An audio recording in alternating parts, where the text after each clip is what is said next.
Համար ազգային ազատագրական պայքար տեղի ունենում, այսինքն 19-րդ դարի վերջին հայկական բնակավայրերում, ինչի համար, որտեղ թշնամին գալի ինչ էր անում։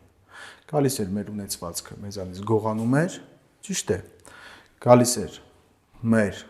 աղջիկներին տանում էր, այսինքն անբարոյականացնում էր, ճիշտ է։ Դրա համար ստիպված մարդիկ զենք էին վերցնում, որ այդ թշնամու դեմ պայքարեն։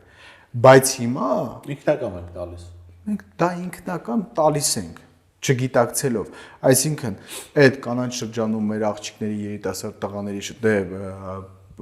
երիտասարդ 12-13 տարեկան ամուր տղամարդկանց էլ տանում էին բանակ, ճիշտ է, տանում էին բանակ, որ զգում են, որ այս տղան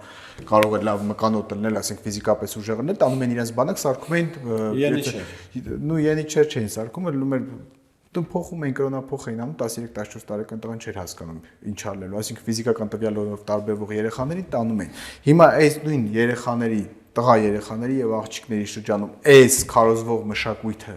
նույնը չի անում։ Քեզնից գողանում են։ Իրենք ֆիզիկապես քո կողքին են, բայց քեզնից հոգեպես քո հետ չեն, քո հետ ընդհանուր ոչ մի բան չունեն, նույնն են անում։ Հիմա այն ժամանակ գալի հոտերն էին կեղեքում գողանում տանում, հիմա քո հարստությունն են